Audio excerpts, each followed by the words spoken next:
Adalah Dusun Wonorejo yang berlokasi di Desa Sariharjo, Kecamatan Ngaglik, Kabupaten Sleman, yang kini terus berupaya melakukan pemanfaatan lahan pekarangan untuk menjaga ketahanan pangan berbasis keluarga.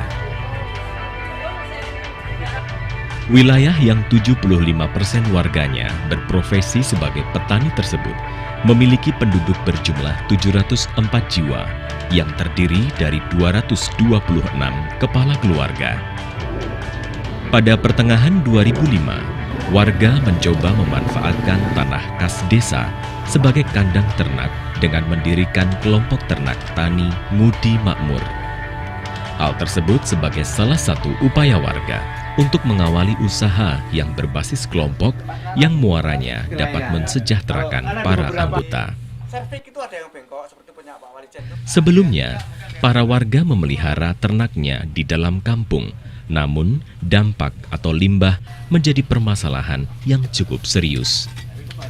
Kita mengharapkan supaya nanti itu bisa menumbuh kembangkan dan menambah ekonomi masyarakat, khususnya peternak sendiri dan warga masyarakat Wonorejo pada umumnya.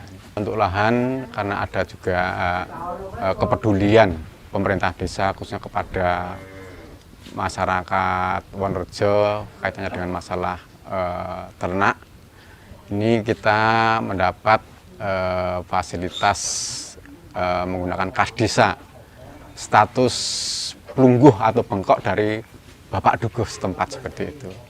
Untuk keluasan, untuk areal kandang komunal ini sekitar 3.000 meter menjadi 47 kapling.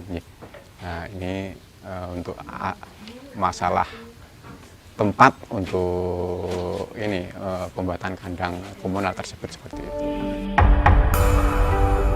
Seiring berjalannya waktu, kehadiran usaha kelompok yang berbasis masyarakat pun terus tumbuh di dusun ini. Di antaranya, tani subur yang fokus pada pengolahan kotoran ternak untuk dijadikan pupuk.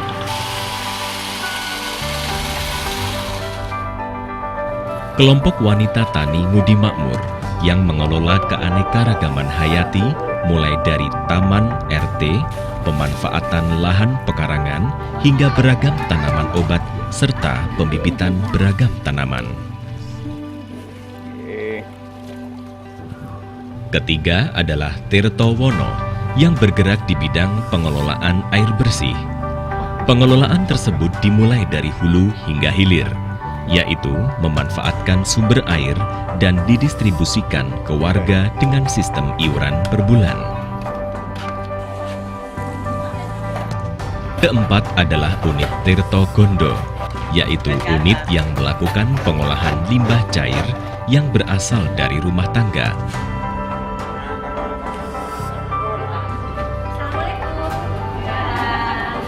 Kelima adalah unit bank sampah.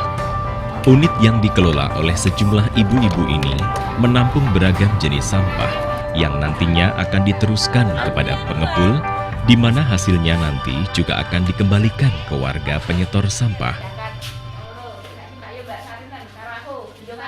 Yang terakhir adalah pengembangan area wisata outbound Kebon Deso yang kini keberadaannya dikelola oleh anggota Karang Taruna.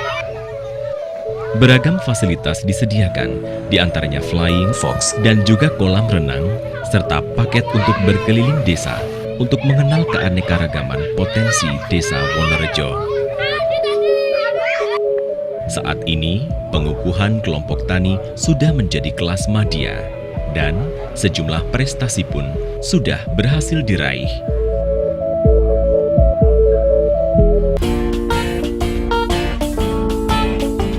Ini adalah pengolahan pupuk kompos organik yang merupakan unit dari kelompok ternak Ngudi Makmur. Dirintis pada pertengahan 2009 lalu dengan nama Rumah Kompos Pupuk Organik dan berhasil meluncing produk pertamanya pada tahun 2010.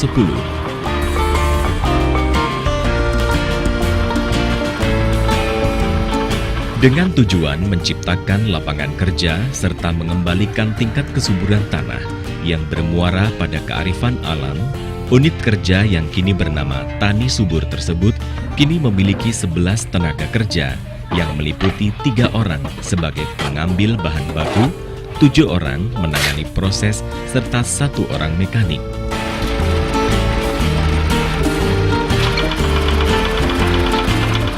Dalam kegiatan operasional sehari-hari, para tenaga juga dilengkapi dengan sejumlah perlengkapan untuk menunjang SOP keselamatan kerja.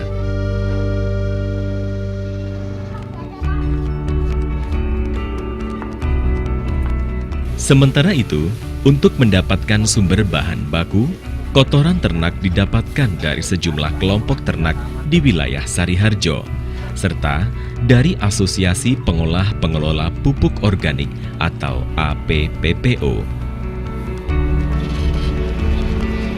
Adapun jenis kotoran ternak yang digunakan adalah dari kotoran ternak sapi dan kambing. Sejumlah lembaga serta perguruan tinggi pun juga telah menjalin kerjasama dengan Tani Subur, baik kerjasama dalam hal penelitian ataupun pemasaran. Selain itu, kini Tani Subur juga telah memiliki sejumlah aset, baik yang bersifat pribadi atau internal milik Tani Subur, ataupun yang berasal dari bantuan pemerintah. Dalam hal ini adalah dari Dinas Pertanian Kabupaten Sleman.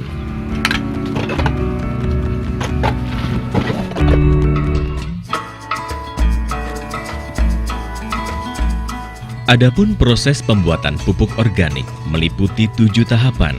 Yang pertama adalah proses fermentasi yang biasanya dilakukan 7 hingga 15 hari. Proses ini berfungsi untuk memperbanyak mikroba.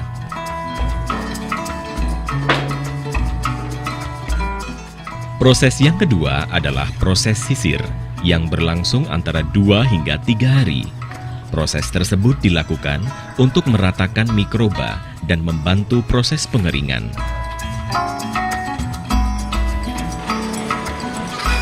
Proses selanjutnya adalah proses pengeringan.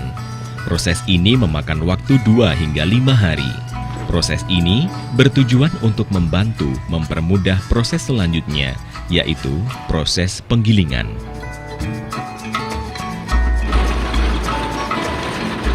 Proses keempat adalah proses penggilingan yang berfungsi untuk menghaluskan pupuk.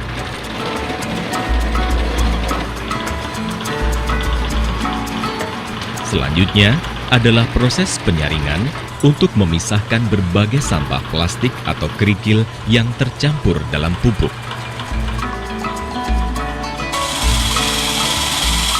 Yang terakhir adalah proses pengepakan atau packing dan diakhiri dengan proses penimbangan.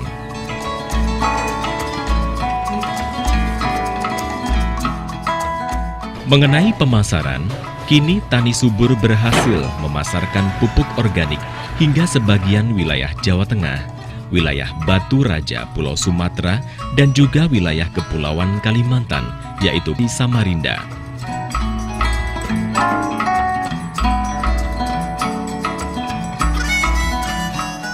Adapun pengaplikasian pupuk organik ini diantaranya untuk tanaman padi, hortikultura,